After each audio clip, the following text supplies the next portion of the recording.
October 6, 2011. Stu Journalism and the New Brunswick Beacon present The Basement Tapes. Hi, I'm Meredith Gillis. And I'm Vanessa Cormier. Welcome to this week's edition of The Basement Tapes. We have a great show lined up for you. We're here at Brian Mulrooney Hall, so let's go inside and get warm. Our lead stories today are Gas prices, how low can they go? after months of rescheduling, the new YMCA has finally opened in Fredericton. And a special report on Canadian military training at CFB Gagetown. UNB's Curry Centre completed construction earlier this fall. With more money needed to pay for the building, students may have to dig into their pockets. Matt Tidcombe reports. UNB needs more money to pay for the new athletic centre. They are charging students to help cover the cost. Fourth-year student Barbara Timmons is open to the idea. I feel pretty okay with it. I mean, it's a pretty nice facility, and for only $150 for a whole year membership, it's not too bad compared to a lot of places where it's about, $300 or $400 a year. Their centre cost over $62 million to build, and only 80% has been paid for. This has created a problem for St. Thomas students who want to play intramural sports this year. So STU, we couldn't just let STU students play for free when all the UNB students are paying the fee. So STU was given the same option of charging every student $150, which would have given them the full access to all the facilities, all the sports, all the classes. It's exactly the same thing that UNB students have. The administration at STU decided they didn't want to charge every student at STU that. St. Thomas is working towards starting their own intramural program. Harrington sports rep Bronte James is a part of that process. St. Thomas is actually setting up a 4-on-4 basketball team. We have 8 teams listed. It is a 10-week program, and at the end, the last 3 weeks are actually going to be a tournament. It's about $8 or so for people to join. We've worked it out to be, and we actually have full rosters for every team. UNB has built their students a state-of-the-art athletic center. However, if St. Thomas students want to play intramurals this year, they will have to help them pay for it. For Stu Journalism, I'm Matt Tidcombe. Fredericton Sexual Assault Crisis Centre held its 30th Take Back the Night March. The march takes place across Canada on the third Friday in September every year. Meredith Gillis has the story. It's not your fault! Men and women gathered outside Fredericton City Hall to protest sexual violence. The annual Take Back the Night March was held Friday, September 23rd. They marched downtown against the idea that women are not safe in the streets at night. The march started with discussion of popular myths about sexual assault. So by sort of coming out into the night and raising our voices to say we're done, we want this to stop, and we want people to know that this is an issue, this is why we feel it's so important. Women of every age group were present at the march. Some brought their children with them, others their friends. I was a victim of sexual abuse, so I definitely wanted to see it stopped and harsher, it needs to be acted on. Sexual assault is the most underreported crime in Canada. Women with disabilities are the most frequent victims of sexual violence. While the women marched, the men attended a teach-in about sexual violence to show their support. Teaching was mostly about how men relate to each other. In particular, the way that we kind of ostracize people for thinking a certain way, and the way that that I guess the culture that has been propagated is so dominant that things are said and never questioned. There was a lot of energy out here tonight and a lot of community support during the march. The chant, "Hey, hey, ho, ho, this patriarchy has got to go," was a crowd favorite. Some women felt that this chant was too anti-man. They said that the point of the march is to empower women, not to put down men. Taking back the night for Stu Journalism, I'm Meredith Gillis. For the last month, Costco and established Fredericton gas stations have been waging a price war, causing gas prices to drop considerably since the start of the month. With more, here's Kyle Douglas. It's been over a month now since Costco opened its doors in Fredericton, and the ongoing gas war between the American retail giant and local established gas stations is heating up. In the last week alone, several gas stations have been forced to lower the price of their regular unleaded gasoline nearly 10 cents to $1.16 per litre just to compete with Costco. Some companies have taken it upon themselves to lobby the provincial government for increased gas regulations, even going so far as to suggest legislation that would set a minimum price at the pump. It's a concept Energy Minister Craig Leonard says he's concerned about. He says the role of the provincial government is to protect citizens by setting limits on how high gas can go, not how low. Small gas bar owners are concerned that the presence of Costco in Fredericton will be very much like that of Walmart, that the lower prices they're able to sell at will drive small business owners out of business. Costco, however, says its policies are not malicious, and simply a continuation of their strategy to sell to customers at the lowest possible price. Whether or not Fredericton residents buy the membership to Costco, the longer this gas war drags out, the more savings drivers will have at the pump. Back to you. Fredericton blogger Charles LeBlanc has entered a not guilty plea for a bylaw offense. On July 9th, LeBlanc was issued a ticket for riding his bicycle on the sidewalk in downtown Fredericton. Before appearing in court on Thursday, LeBlanc stated he was nervous to appear before Judge Dixon. The judge recently jailed LeBlanc in St. John for mouthing off in court. Agendas can be lifesavers to students. Every year, St. Thomas students are able to get an agenda from their students' union, partly paid for by the fee they pay each year. This year, the union used a new company to make the agendas, causing almost a month-long delay in delivery. This is making students upset. Karunicia Intiar has the story. St. Thomas students pay a certain amount of students' fee every year. A portion of that goes to the making of STU agendas, a day planner specific for STU students. This year, because of problems with the new printing company used, students received their agendas 3 weeks later than usual. This left many, like Tanaka Chinembiri, upset at the students' union. Well, I thought it was very inconvenient because STU basically is supposed to have these things ready before students actually come to school. Help Desk Coordinator Zach Nicholson has the task of dealing face-to-face with students' frustration. It has been a sort of a bad mark on the union to not be able to get these out on time, but the union was also looking out for the interests of students by trying to save money.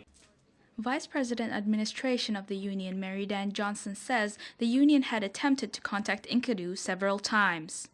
Well, I've been in touch with the representatives at the company every day for the past 2 weeks, trying to figure out what's going on. Overall, I've just tried to be professional and friendly, and I'm planning on meeting with them next week to discuss any possible compensation. Many students at St. Thomas prefer the STU agenda to regular organizer because it contains a lot of information about their university. Now that the final shipment of the STU agendas has arrived, students hope that next year they can still save money and get their agendas on time. For STU Journalism, I'm Karunicia Intiar. Although Greece sinks in its debt crisis, Greek tourism is booming. 16 million tourists, thousands of them Canadians, visited Greece this past year, despite concerns about riots. Macedonia Kuntsimpeli has a story. Sunny beaches and ancient ruins is what most people visit Greece for. And such memories is what Marie Embleton brought back from her holidays. Marie works at a travel agency in Fredericton. She traveled to Greece in the summer with 16 other tourists from New Brunswick. She says she had a great time despite the riots. When we were on the islands, we didn't hear anything about the unrest. So when we were cruising, when we stayed 4 nights in Santorini, no one ever mentioned it. It's only in Athens that we were, even aware that anything's going on. About 150,000 Canadians visit Greece every year. A travel agent in Montreal says many Canadians were concerned about going to Greece because of all the riot coverage in the North American media. When CNN is reporting every day the riots and the austerity programs in Greece, it's not publicity that Greece needs. No tourist was hurt during the riots, but some faced problems getting to the airport or to the islands because of the strikes in public transportation, including a 3-week cab strike.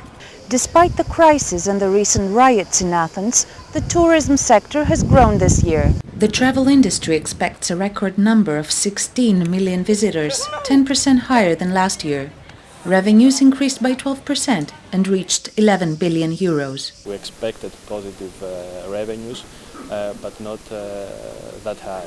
Officials say tourism can help the country get out of its financial hole. Tourism can be the driver for the development of the economy, given the fact of multiplier effect. This means that for every dollar spent in tourism, the country makes almost $2 in revenues. A jeweler in the popular area of Plaka below the Acropolis says Greece is now less expensive and more popular. I spoke with a Canadian couple the other day and I said to them, why you come to Greece this year? Because we have the crisis. We were thinking to go to Italy, but Italy was double price. Duncan and Ferry Rowland from the English countryside say the cost was well worth it. Maybe they want our money a little bit too much, but they're willing to give us really good service.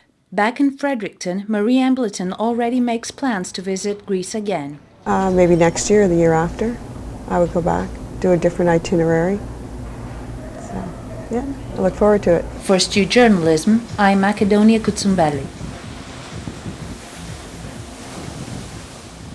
Canadian music has arrived on the American and world scene, but its contribution to literature, especially children's fantasy tales, has not.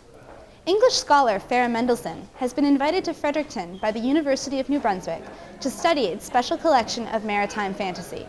Andrea Silverthorne reports. Shh! You are about to hear a very quiet story about one of the most important things contributing to the formation of a nation's conscience, what its citizens read when they are a child. I've just never actually read a fiction that couldn't be improved by a dragon or a rocket ship. You've just met Farah Mendelssohn, who's explained the difference between children's fiction and children's fantasy. She has traveled to New Brunswick from England after being selected for the second time by the University of New Brunswick for a fellowship. We invite scholars from all over the world to apply, but the caveat is it is to do research in this collection using the materials of this collection. Mendelssohn has just finished a lecture series on children's fantasy. It included the Canadian authors. In the 1980s, we get a sudden flood of time-slip fantasies and ghost stories, all of which are hauntings from the history of Canada. And both of those sets of books seem to be very much about nation building, very much about creating for children a sense of being Canadian. England, along with its Commonwealth countries and America, have a completely different set of cherished childhood fantasy literature. Canada's contribution to children's fantasy links back to the 19th century, but with rare exception, Canada's literature went unnoticed. Until the fairly widespread growth of internet sales in the 1990s, most Canadian, Australian, New Zealand literature did not make it to either Britain or America. Nation building is not the only accomplishment of the Canadian authors. So an example that's becoming quite clear in the texts I'm looking at is that there's a number of writers in Canada in the 50s and early 60s, Joan Clark and Ruth Nichols, who are quite specifically trying to do Canadian versions of Narnia. Perhaps Mendelssohn's work can lift Canadian fantasy from its pages to the world's big screen. We're at the end of the quiet story of Canadian fantasists. For Stu Journalism, this is Andrea Silverthorne. This summer, we are granted a rare look at how Canada trains their next generation of military leaders. Stu Journalism's Shane Fowler worked with officers at Canada's largest military training base. Here's his report. At CFB Gagetown, a company of training officers practiced live-fire tactics. Using high-powered rifles, machine guns, and rocket-powered grenades, the troops assaulted wooden targets and cutouts. The exercise even went as far as to detonate C4 explosives to simulate an airstrike. The mission was completely run by this man, Frank Ouellette. My position right now for this attack was a platoon commander. Ouellette's focus here is not the guns or explosives, it's the tactics. Directing dozens of soldiers on the battlefield, he needs to switch tactics on the fly as the simulation changes. We hit a really thick wood, so covering and moving went kind of slow in the woods. Once we came out of the woods, it kind of started going a bit worse there. Timing and communication are critical as these rockets and bullets are real. If something goes wrong, the results can be deadly. Despite the suffocating heat, Ouellette is impressed with how his colleagues performed. Everything was nice, fast, very aggressive. The guys were really giving her. The Army considers live fire exercises critical for ensuring that their troops don't go into live combat gun-shy. That's something that Ouellette doesn't think was an issue here today. The guys were just like mad dogs out there. They just wanted the attack. They wanted to get the enemy. They wanted to destroy it. And I think communication-wise, that was really good too. As soon as something started to go wrong, communication was there. We remedied the situation real fast, and it went really smooth for the rest.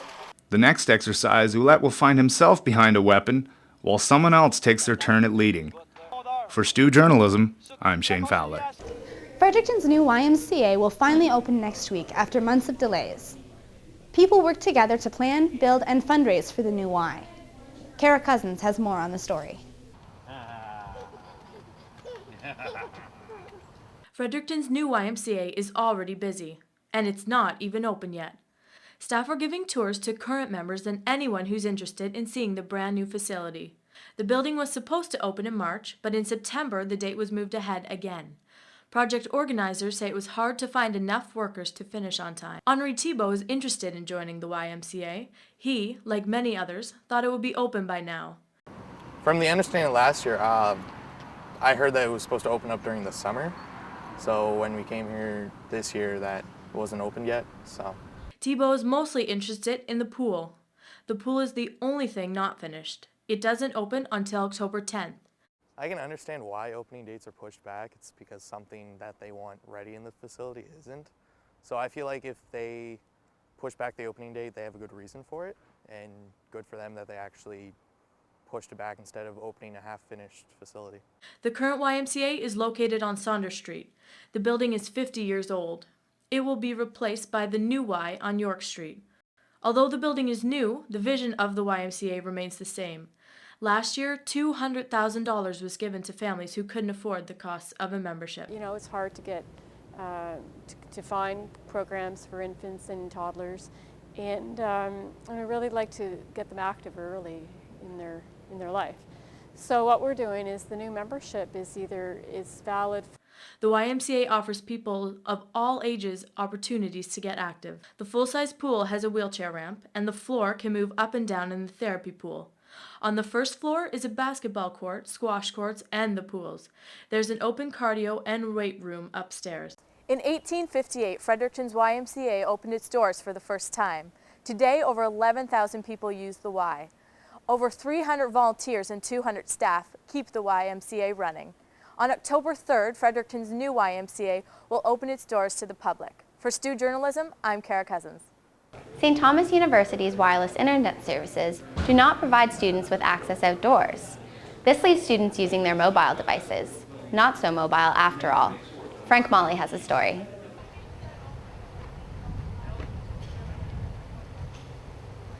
During the summer and fall semesters, students enjoy working in the courtyard, upon the grass, or even on many of the outdoor benches.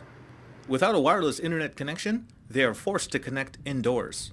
Although students have expressed their use of wireless laptops and mobile devices, a lot of them do experience internet service a bit differently depending on where they are here on campus. So we sat down with Dan Hurley, Director of IT, to learn more about the situation.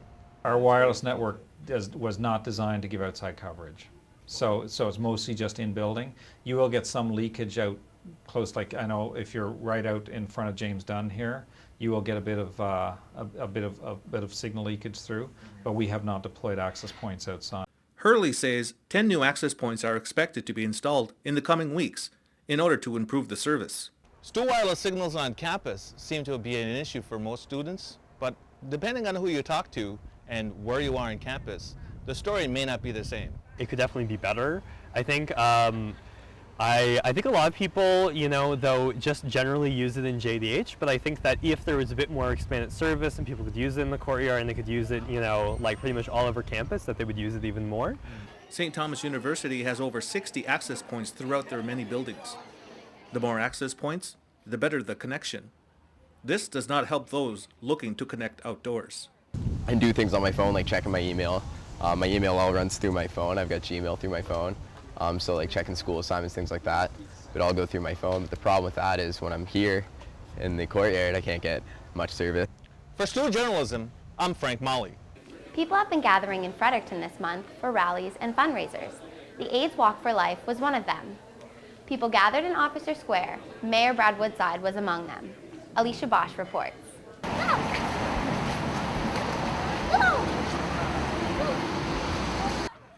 People met in downtown Fredericton on a rainy afternoon to take part in the AIDS Walk for Life. Mayor Brad Woodside was with them. Although he did not participate in the walk itself, the mayor stressed the importance of the event and made his support clear. Because I think it's important here to show that the mayor supports the cause. The AIDS Walk has been taking place since 1993. It started in Vancouver and now takes place across Canada. Executive Director of AIDS New Brunswick, Nick Scott, explains why the event started. That there are people who are, at the time, were dying of AIDS-related illness. And so the march was to show that, very publicly and loudly that there was support for people living with HIV. Scott also says he would like to see less stigma and discrimination towards people living with AIDS. The types of inequality that we deal with in our society continue to increase the spread of HIV, and they continue to create environments in which people do not feel safe seeking out treatment and support. There are 68,000 people living with AIDS in Canada. Ted Gaudette is among them. He has been living with HIV for over 20 years. He was diagnosed in 1988. He says people unfairly label those who have the disease. I think that people automatically have negative cognitions to the disease. They make assumptions that perhaps are inaccurate. They automatically assume that HIV is a gay men's disease, for example, when it's not. That it denotes that people might be using drugs. Gaudette's nephew Mason has been coming to the event since he was 4 months old. He is now 10. This year, he came with his dog Winnie. Mason thinks the event is important too. So it can help other people. In spite of the rain, people still showed up to get some exercise and show their support for the cause. Reporting from Officer Square, for Stu Journalism, I'm Alicia Bosch. Here's a look at an old Fredericton cafe turned new. Cedar Tree Cafe has reopened its doors on downtown Queen Street after several months of renovations. Lisa Wilby owns and manages the cafe. She says that the location change has improved the business. It's improved the business. It's definitely increased the flow of traffic because we're downtown. I find Fredericton to be a very downtown city. We have more space to hold more people, so we can accommodate a lot more. We can do more what we want to do, or what a cafe can do, actually, besides just serve coffee. The cafe is known for serving traditional Lebanese and Middle Eastern food using local ingredients. We do everything, we source locally as much as possible, so all of our, everything's made from scratch. All of our meat comes from a local farm. Our vegetables come from local farmers as much as possible. I've developed relationships with a lot of farmers. Even my roaster is from Moncton, just outside of Moncton. Roaster for the coffee, that is. So we try to stick to a Middle Eastern style cuisine, but with using local ingredients. The cafe offers live music and entertainment at night. It becomes a very popular spot in the downtown social scene. Well, there is competition, but you know what? It's been nothing but friendly down here. A lot of the other businesses have welcomed me, and I think they like to see variety come downtown. Like, I'm not just opening I'm not doing the same thing as anyone else, so I'm not really direct competition. Because if you had the same restaurants all over downtown, people would never choose you. Why would they choose you to go for lunch? It's good to have variety so people can go different places. The Cedar Tree Cafe is fast becoming a staple among small businesses downtown, and Lisa hopes their Queen Street location will stay popular enough to be permanent. For Stu Journalism, I'm Tyler Lyons. The St. Thomas University men's basketball team welcomed back a star player to their squad this year. Point guard Mackenzie Washburn was shown the door last summer after his GPA failed to meet the university's minimum requirement. At 22, he's back as captain of the squad and has a point to prove. Bridget Yard has the story.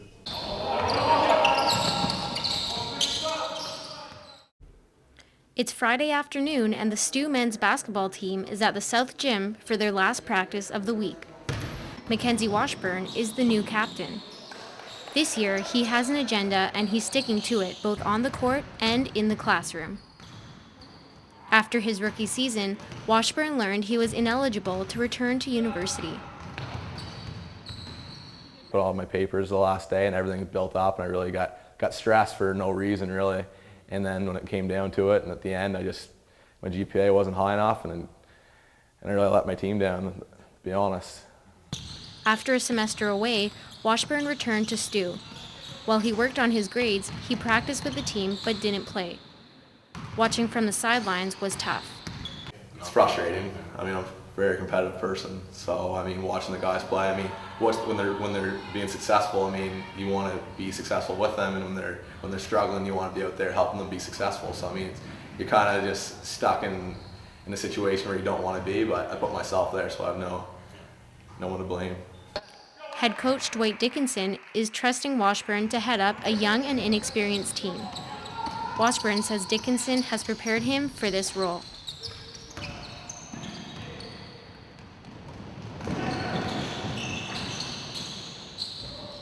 Coach Dickinson, he's a real mental side of the game, and I mean, that's helped me a lot. Like, I mean, matured my game like a ton. So I mean, like, even just with individuals with them, you don't even touch a ball and just talk to them for an hour, and it helps me like crazy. So I mean, I give a lot of credit to my game right now to Coach Dickinson.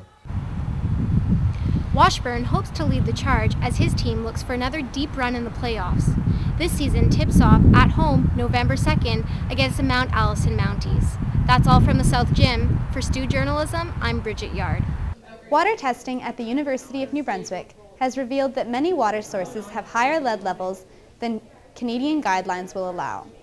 The fountains where the high lead levels were discovered have been removed and will be replaced. Scientists say that students would have to drink a lot of the water for there to be health risks. Residents at St. Thomas University are worried about drinking the water. Clayton Beaton, a residence manager for the university, says that students should not be concerned.